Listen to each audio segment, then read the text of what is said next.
GSL Season 2.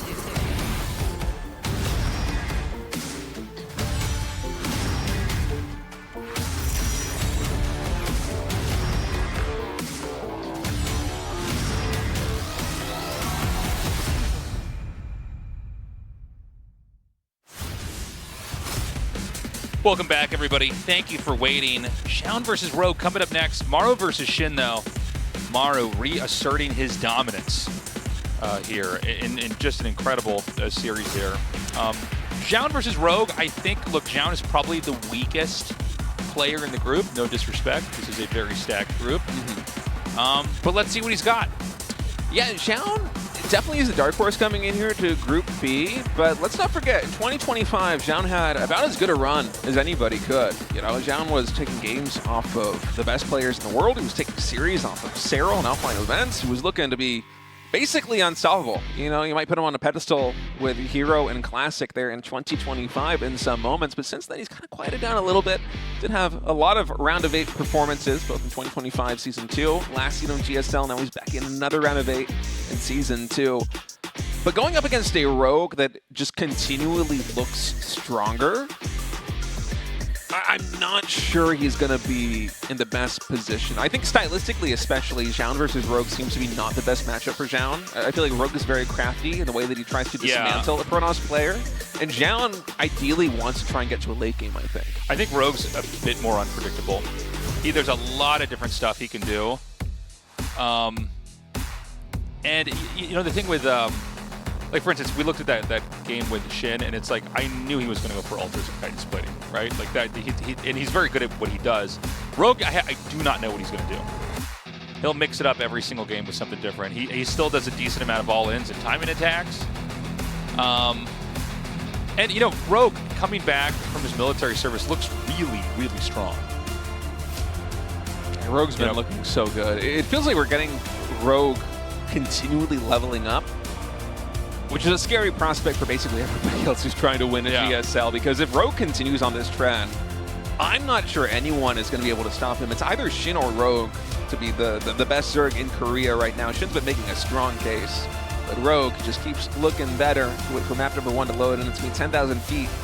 Zoun versus Rogue. Winner of this is going to be advancing to face Maru in the winner's match here in Group B. The loser going to fall to face SHIN in the elimination match. Okay, Zoun here in the bottom right, Rogue in the top left. I need to issue a correction. I don't know why I was saying SHIN won the last season. I literally was there and casted that. That's so insane. I think in my mind, SHIN beating Maru was such a big deal that was like my giant takeaway from the day of casts. Honestly, for me too, when I think back on the first GSL, on that GSL finals, I'm going to think back to SHIN finally beating Maru after 33 series. Yeah, it was such a big deal to us that in my head I walked away and I'm like, literally like, well, he's the champion. He won the last season. Yeah. Like, sorry, Hero. Hero has won Code S. It's so funny. Hero has won Code S's before, okay? SHIN had never beaten Maru. One of those achievements is more impressive than the other. And by the way, look at this here. Rogue going for a proxy hatchery on Rogue's side of the map. Sometimes we see this done where the extractor on screen is taken, and then a second drone follows through and does a trick where you mine the minerals, you go into the Vespene geyser, you switch the minerals for gas, you go back to the minerals, you mine them out. And that is how you break open the wall in here on Protoss' side of the map. But Rogue is just straight up building a proxy hatch. And so he's going to be mining out of this with drones straight up. And it's almost like we have like a 2-drone rush here at the natural expansion of Zoun. This is ridiculous. There's a 3rd drone. This is ridiculous, Tasteless. What am I seeing? This is so crazy. The drones are going to try to nibble their way through and open up this path. The blocking over here at the entrance as well. Zoun going to have to think on his feet. He sends 2 more probes of his own. Oh, the deny! Any denial you can get on the 7x score is huge. And is that a full wall-in? That might be a full wall-in. Is it one more mineral or 2 more to mine out over there? It's 1 more. It's 4 minerals deep. And yeah, this is a full wall-in. Rogue tests it with 1 drone. It cannot get past. And now these drones are kind of stuck here. You got to mine 1 more patch at least. 1 or 2 more patches to actually break these drones out. Or he would have tried to get through there. Yeah, it looks like it is 2 more patches. Oh, this is so awkward. Honestly, I'm a little bit confused about what the drones were trying to get done here. I think Rogue probably wants to build spine crawlers, but is he not going to mine that mineral? What am I watching? What is Rogue doing? What is he doing? You've got to mine those minerals, right? What is? He's building a spine with it. I mean, you can mine the minerals and then build a spine. I'm not exactly sure what's going on. Maybe he wants the minerals to be up a little bit longer so the Zealot can't go down and take out the spine crawler. He has a gas, so he could try to mine that. No, the Protoss is actually trying to mine their way out of that. Yeah, I think it was intentional by Rogue not to mine the minerals. He wants to get the spine crawler up. And Zoun's like, no. I'm not letting you build spines outside of my base. I mean, this is looking pretty good for Zoun. It's looking excellent for Zoun. I mean, the second cancel signifies that too. What a peculiar looking early game between these two players. Rogue behind this is going for another expansion. Zerling speed is being researched. 6 more lings are in production. Actually make that 14 more lings. So Rogue's gonna be able to do a little bit of the ling flood in about 30 or 40 seconds. Unfortunately for Rogue, the hatchery's already gonna be dead by then.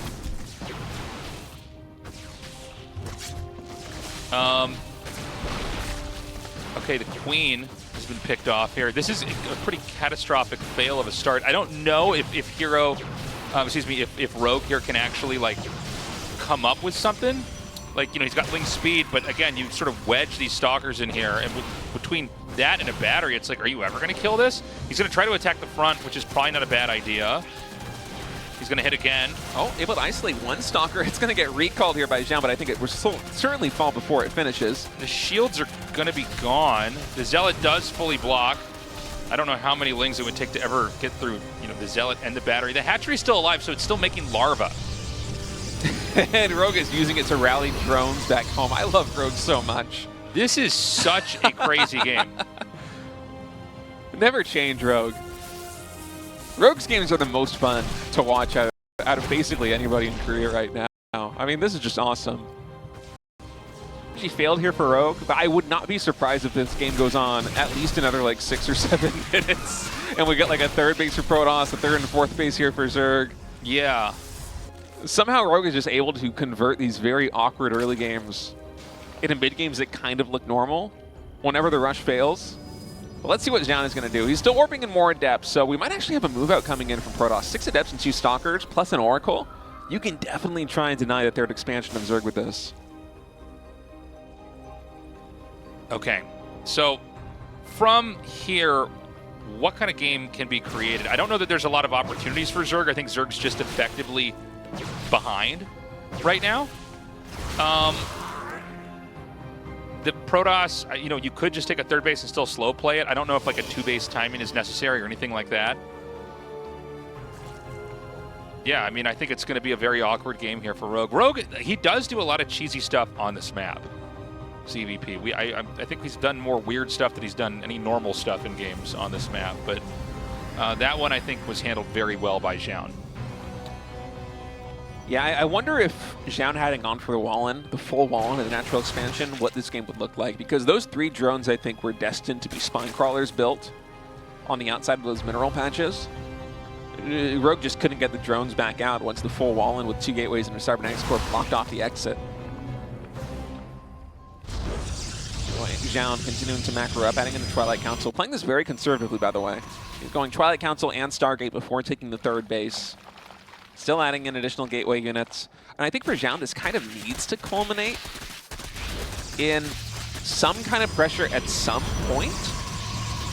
Because otherwise, Rogue will eventually be able to macro back up. You know, Rogue has been able to establish that third base quite well, even though with 2 Oracles plus all the gateway units that Zoun has, should have been able to make a pretty good threat on it. And if Rogue has free reign to fully saturate this third expansion, I'm not sure that Zoun's third is fast enough. You might be right. Still be ahead. Okay, the Lings are going to come in here. They're going to get a decent amount of damage. Now, these are core units that are going to be really helpful if they had been alive for the next big attack, because it looks like Rogue probably just going to wind up for a huge attack with Banelings, +1 attack and everything else to hit this third base. Again, the whole tempo and the development of this game is a little bit wobbly here. But I think you're right about what Rogue could do here. Yeah, and I like the decision actually to go for Banelings here. Although Zoun is moving out with the Adepts. Let's see what Zoun's able to get done. There are a lot of Zerglings in production. +1 melee attack is nearly complete. Maybe 30 seconds away. I don't think it'll be done to actually deal with these Adepts, so it'll just be unupgraded Lings. Shane's gonna get canceled right now. The Adepts are flush up against this hatchery. Oracle's providing some assistance, but there are enough Queens to push them back. Gonna get a recall? I guess it's too late to even do that. Okay, Rogue might be able to break down this third base now. Yeah, that's what I was gonna say. I think that this is, I don't know how you can keep that. Remember that there is this entry point now over here. I mean, the entrance is basically through this line of minerals. So he could end up taking that out and then going all the way up towards the main, you know, the natural, all that.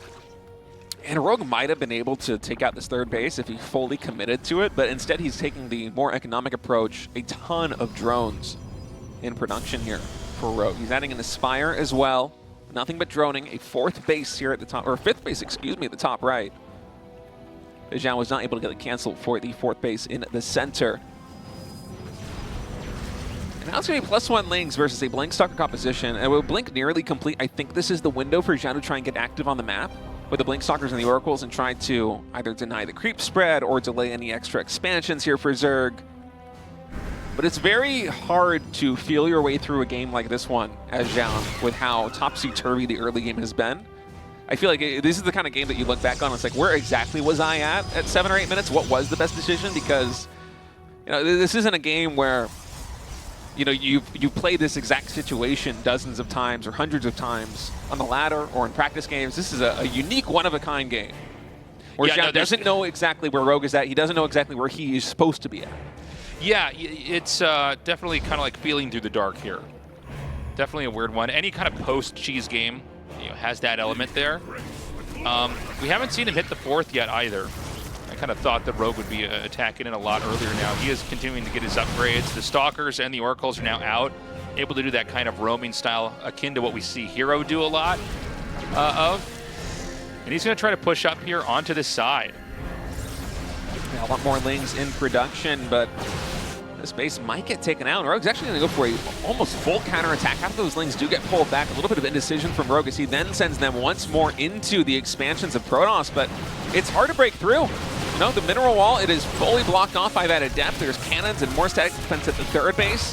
The fourth base is potentially a target, but with 3 Oracles coming back, Rogue has to retreat. Now he's going for a surround on these Stalkers. Instant recall by Zhao will save most of them.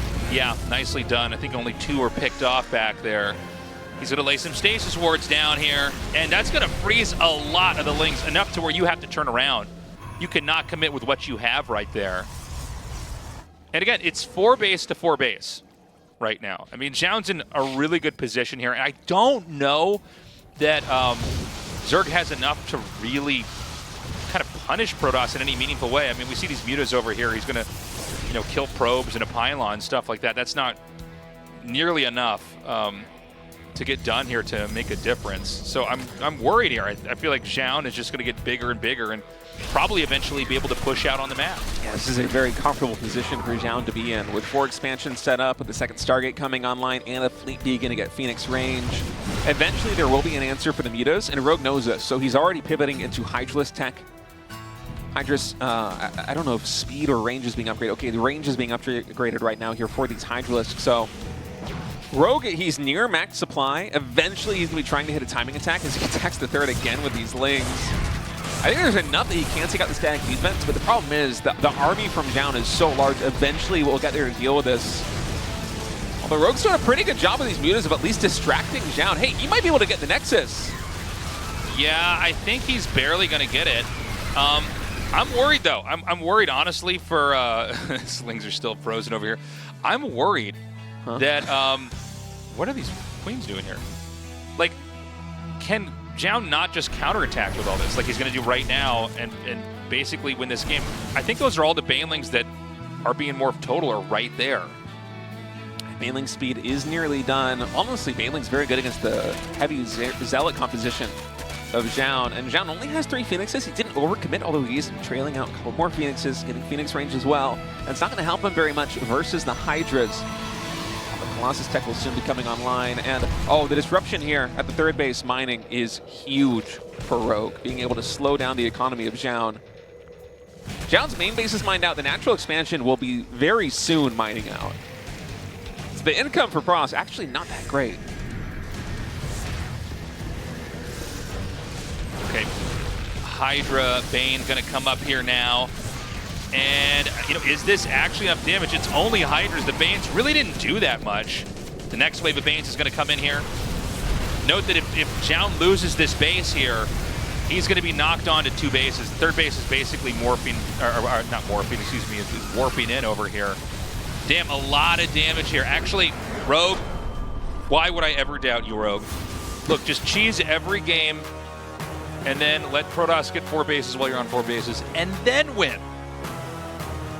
Rogue is just something else, man. I honestly don't know if I understand that game that well. Like, the way that it went down. This is what ladder games feel like as Protoss. Yeah. If you're losing a ZVP versus, like, Mass Zergling, Zoun is living my daily experience right now in that game versus Rogue. It is such a claustrophobic feeling when you get, especially after a failed cheese like that, to still get bullied and contained on your side of the map by Mass Zergling. And you keep trying to concoct exactly the right answers to the formulas that the Zerg is throwing at you.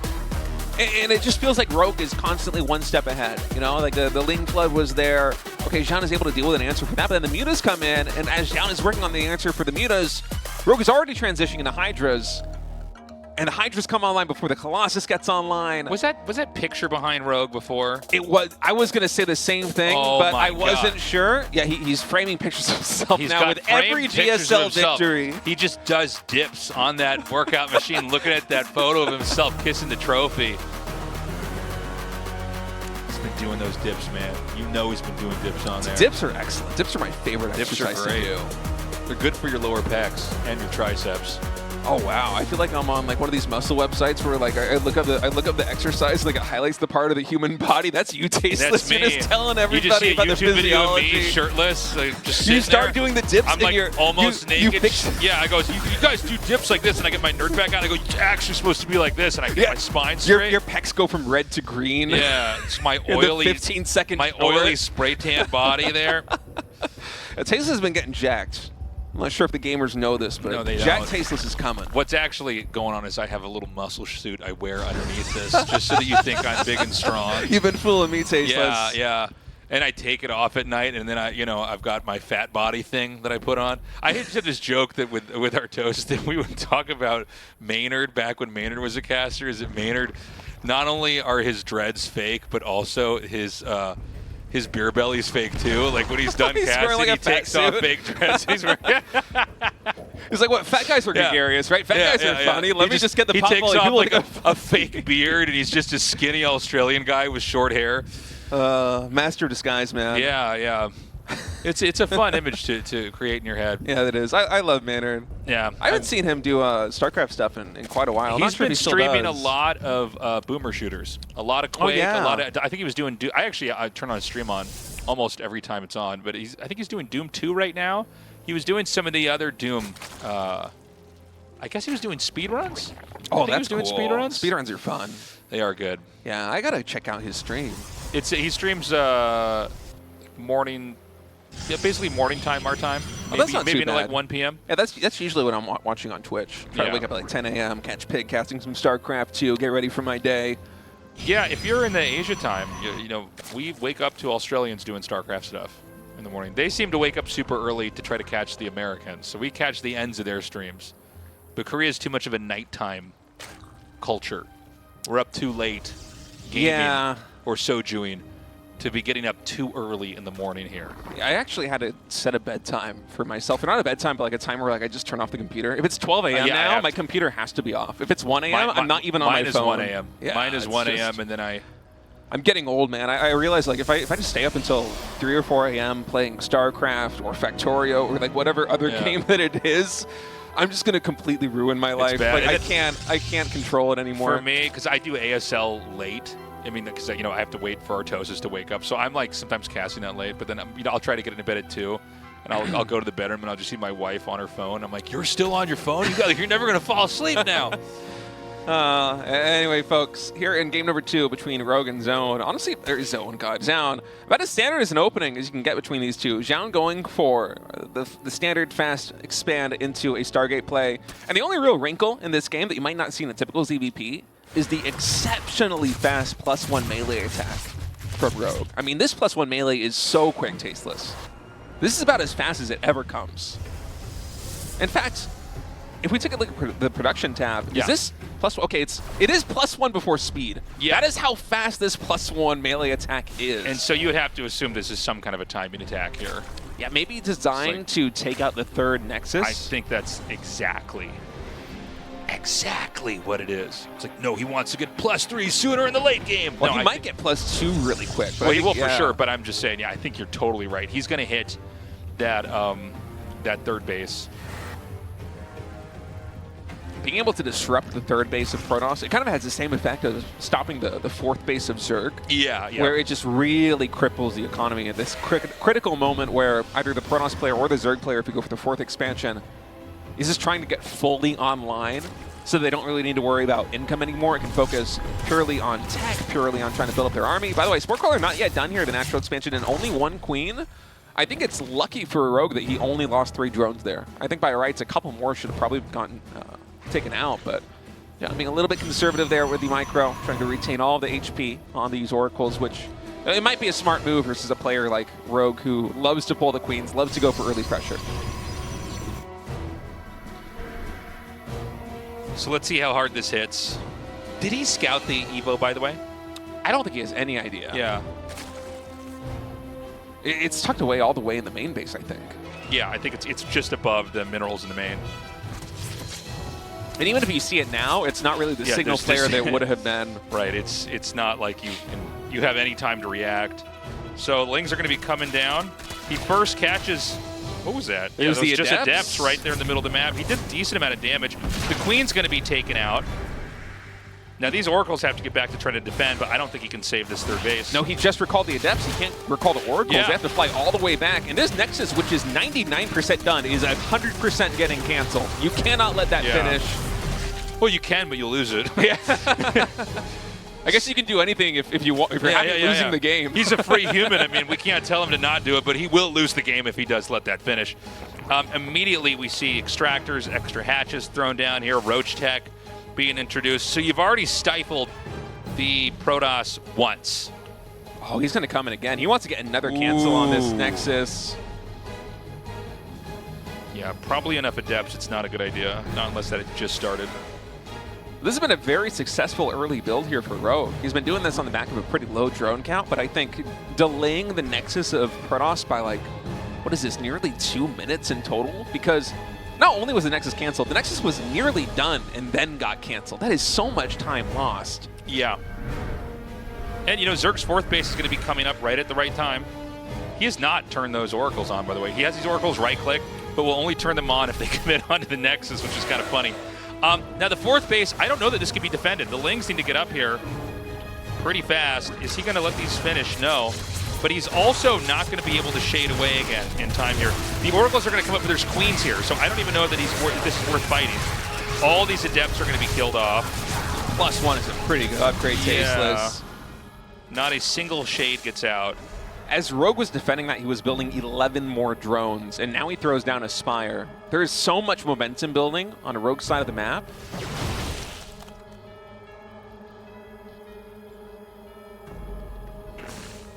The units lost tab, it looks very even, but the delays to Zoun's economy have been monumental.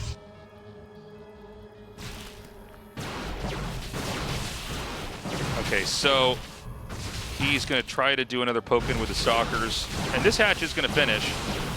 He's also a free human. Can let this finish, but where is the army to come down here and protect this? He's just going to let it die. That's crazy. Huh. Yeah, I guess Rogue was just a little bit too focused on droning. Perhaps wasn't expecting the Blink Stalker timing to come online so quickly after the attempts were cleaned up. Denies that base up there, too. Very little work needed to get that done as well. Yeah, nice moves by Zoun, actually. I think had Rogue been able to safely get that fourth base up, it would be very hard for Zoun to fight his way back into this game. But again, as we were talking about just minutes ago, denying the fourth base of Zerg has a very similar effect to denying the third base of Protoss. So now it's Rogue who's in a little bit of trouble. We have a fast mothership for Zoun, too. Oh, this mothership play is smart. And 4 more photon cannons are warping in for Zoun. I'm not sure how much static defense is already up for Protoss, but Rogue is going for mutas. And the Muta composition here with Zerglings, it's very good at doing counterattacks and trying to get damage done that way. It's bad in a straight-up engagement. But if Zoun continues to pile on the static defense and just pushes across the map with a mothership and the full gateway army, that could just be a win condition here for Zoun. I think you win a base trade as Protoss if Rogue decides to fully commit to the base trade and you have all the static defense set up at the third. Yeah, that mothership about to pop out. I'm starting to really like the way this is going here for Zoun. Yeah, I think Zoun played a really, really clean mid-game. I think Zerg was a little bit greedy after denying the third. It is a very different looking game. And, you know, Zoun is bouncing back really nicely. Now, again, I do feel like Rogue's games are the hardest to follow because, like, sometimes he will just end up winning and kind of navigating weird, wonky games really well. Nicely done. He's going to take out all 3 Oracles, which means no more tagging unless he makes another Oracle. Yeah, that's huge. That complicates the micro of Phoenix versus Muta quite a bit. You know, if you have the tag, it just makes it that much easier to constantly follow them with the Phoenix and make sure that you're staying at range. And for now, Zoun, he is content just to stay on his side of the map and defend. And I think as long as Rogue isn't getting damage done with these Mutas, this is a win for Zoun. You know, you just got to get a critical mass of Phoenix out with range such that you can deal with these Mutalisks. And then once you're near max supply, that is the time that the Protoss can be unleashed on the map and go for a huge push. Yeah. There's going to be a little bit of a calm before the storm here. But Protoss is going to be moving out shortly. He's getting Storm now. Robo is being incorporated as well. We have Phoenixes coming out in pairs now with the double Stargate. Again, you got to be careful. If you let these Phoenixes get too close, they can just slowly chip away at your Mutas until they're all gone. Zerg, I think, could be doing a little bit of a better job paving creep, by the way. Feels like that's slowed down a little bit for how not present Protoss has been on the map for most of this game. Yeah, and looking at the minimap, it seems like Rogue just has complete control. So is he going to just go into Carriers or Tempest here? I think I just saw a Fleet Beacon started. Oh no, it's for the range. I'm crazy. I'm sorry, that's not a Fleet Beacon. That's a Shield Battery. Excuse me. Well, the Fleet Beacon has done it. It's just for the Phoenix range. I think that Zoun, once you max, he is going for a 4th base right now. I honestly feel like the best move is just push across the map and try and end the Zerg. You know, the Phoenix, they can follow these Mutas and eventually the Corruptors quite well on their own. Static defense is already set up back at home. And Zoun's army, if he's able to trade out some of these Zealots for Archons, it's just going to clobber what Rogue has. Rogue is literally pure Ling Muta Corruptor. Only just now is Baneling speed about halfway done, so eventually this will be added into the mix, but currently this is about as glass cannon as Zerg armies possibly get. Yeah, just going to pop that Assimilator. Anything you can take, you will. And we're at the point both sides going to max out. Just a few more Warpins available here for Protoss. Zerg's got to be careful. Don't throw away too many of those units. These Lings actually going to skirt away and not try to deny that 5th base. Rogue growing into the top left corner of the map as well in a game that has dramatically slowed down. Yeah, Zoun is contained, but he's been able to take a 4th expansion. The Corruptors and Mutas be coming in once more, trying to snipe this Assimilator. I'm not sure if there are any air weapons upgrades. Okay, Zoun is moving across the map right now with the whole Gateway Army and the Mothership. Lings are coming into the 4th base. Templar might actually get sniped right here by the Mutas. Oh, the Storms are pretty good there by Zoun, given the circumstances. No Archons being made just yet. Oh, I love this. Oh, he's going for the base trade, but I'm not sure he has enough DPS. There's a lot of static defense, and there are Phoenix coming back to deal with the Mutas, which are already bruised. Now he's got the Corruptors, so the Phoenixes have to first deal with that. He did not take out the Forge, surprisingly. I kind of thought that would be the biggest target to hit. Zealots are counterattacking. Get a crazy game here. You were saying this earlier. I don't know what is actually back here to defend. I guess all he has to do is keep hatching Lings, right? Yeah, but I mean, the Lings are going to get 2-shot by all of these Zealots. And the reinforcements coming in, they're so disjointed because Rogue has to pop them out of the hatcheries everywhere on the map. And the Zealots, they're in so many different locations. Eventually this is going to get cleaned up, but the supplies really tell the tale. That was a massive victory for Zoun. I think it was ill-advised for Rogue to try and go into the main base. Your army simply cannot beat Protoss' army at this stage. Yeah, now what is he refilling his army supply in with, right? Because it just feels like the Ling Muta's just not going to cut it. Not against what Protoss says, not against Archons and, you know, all these Zealots. GG. Okay, weird game. Zoun takes that. Well-deserved win, by the way. Kind of an odd setup for the end game there for Rogue. I don't know how you win with that. Yeah, I don't know if Mutas are the best follow-up to denying third base like that from Zoun. I mean,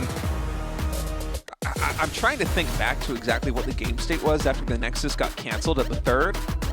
But I guess what was maybe more impactful was Rogue losing the fourth hatchery, because that really disrupted his economy. It kind of evened things. You know, the Protoss losing the third base, getting canceled, the Zerg losing the fourth hatchery, actually getting killed. Eventually, it's kind of like a wash, right? And so Zoun was just able to safely back her up on those 3 bases. He got a very early scout that it was going to be Mutalisks. He actually, I think, saw those with the Oracles at the 12 o'clock expansion quite early on. Eventually, the Oracles did follow the Mutas, but Zoun was already able to get the Fleet Peak and get a second Stargate, get enough Phoenix production that the Mutas never did meaningful damage. And Muta-Ling is a composition which thrives on harassment and base trades. It is terrible in a straight-up engagement. So the fact that Zoun was able to safely get up to a max supply, like what can you do there as Rogue? Yeah. Like, go for a different composition, I guess, but at some point you're already so committed to the Mutas you can't really transition. All right, guys. Third game between these two. Zoun here in the top right, Rogue in the bottom left. And let's see what kind of game we're going to have here from Rogue. He does have such a big variance in how he approaches each of these games. Yeah, the way that Rogue plays in any given game does not signify at all what he's going to do. Yeah, it's never going to be necessarily reflective of what you're going to see in the following game from there. I did like the opening with the +1 attack. Oh, that was awesome. Like, I thought it was a pretty smart move. He did not seem to have any kind of plan, though. Like, Protoss will try to get something done on the map. They have a recall available, right? So, I mean, like, why would you not move out and try to get something done? Whoa, whoa, whoa, whoa, whoa, whoa. Okay, Rogue. Another proxy hatch here in game number 3. Zoun thinks he's being cool and blocking the hatchery here in the natural expansion, but you'll never expand here. Ha ha ha! Now there's a pylon. I bet the GSL casters are so impressed my pro blocked the hatchery. I'm gonna watch their play-by-play of this later. Well, guess what? The joke's on you, Joke's Zoun. on you, buddy. Hope you're not listening to this. You're getting cheesed so hard. Zoun, I'm not sure that he knows. In fact, look at the minimap. I believe he allowed the pylon to finish at Rogue's natural expansion. Yeah, but now he sees all of the drones. He knows that something is up. There's no Nexus going down. A probe is going to fall. Another probe is very low on HP. It's a worker battle early on here. Zealot nearly done. The hatchery's also pretty close to completion. He just needs to keep blocking. Don't let that core get up. Ooh. He's running over here. Another drone's coming out. Oh, the Zealot comes out and kills the drone. A nice catch there by Zoun. He sees the hatchery. Can Rogue actually make something happen with this? The spawning pool is only just now finishing. There's no Zerglings that are coming across the map. Oh my god, this is such a weird game. The drones are doing damage. The Queen starts. The Queen should be out before that's killed. We need to get the 2 Lings to hatch to really see where he wants to send them. This is so weird. There's 3 batteries started. Okay, the Lings are done. This will stop the Zealot for a brief moment from attacking the hatchery. So hatchery's still alive, but the Stalker's finished now. Zergling speed is being researched, but it just begun. He is not starting a spine crawler, which is something I thought he might try to do with... Okay, no, he is. Never mind. He's going to do that. So he's got the Queen out. The Queen makes it a little bit harder for melee units to damage the hatch, so he's going to switch to the Stalkers to try to chip away at it. There's 5 probes over here. So both sides are not mining with much. I think Protoss is mining with slightly more than Zerg right now when you add it all together. Again, when this hatch goes down, you're going to lose that production. The creep's going to stay. So the the spine crawlers can just run up. They're almost done, by the way. There's so many shield batteries here at the natural expansion. No Nexus yet, by the way, so every battery is coming in with about half energy. Yeah. That's impactful. And now the Zerglings are going to try and come in. I think there's too many shield batteries to do this. The Zerglings just trying to buy time for the spine crawlers to get sieged, though. Okay, the Queen's here. This is going to be a lot more damage over time. Now the batteries, I mean, he's still got basically 4 that are viable. He's going to take out... This is actually very fortunate, by the way, that this battery shielded everything first, because it's the one that's going to fall first here. if you do this right, you want to have each battery that's closer to the front be the one that's going to be shielding. Ling speed is done. Rogue could not get the surround. Jen working his way into the bottleneck. It's almost like a cavern with all these shield batteries in the gateways. He's so got many another units queen fit coming in here. You know, right now the spines are not in range to do damage. He's going to start, I think, another spine here. This might get started. Zoun has a great hold so far. I think Zhao's going to be okay. Remember, there's no second base for Zerg right now. And the Lings are coming in, but there are just so many shield batteries. Wow. All right. Wow, wow, wow, wow, wow, wow, wow, wow. Zoun going to take game number 3. Dude, I'm just imagining Rogue doing angry dips now. He's going so low down on the dips. Ugh, perfect form. Yeah, that was a bit of a frustrating loss there for Rogue. But honestly, the defense from Zoun was just immaculate. He didn't have any mistakes. Oh, he turned off the camera. There was a pull-up bar, I just noticed at the end. Yeah, pull-ups and pull-ups and dips. It's One-arm pull-ups like that. One-arm pull-ups? Yeah. Mouse hand. One-arm pull-ups. That's how Protoss players work. Well, Zoun going to be advancing to face Maru in the winners match. That means we're going to have a TVP and a ZBZ in the lower match as well. SHIN versus Rogue. Kind of crazy that SHIN and Rogue are going to be the first 2 players, where one of them is going to be eliminated here in Group B, but I guess that's the way it shakes out. It's going to be a good ZVZ. But first, we're going to go to that TVP for the winners match. We will be right back.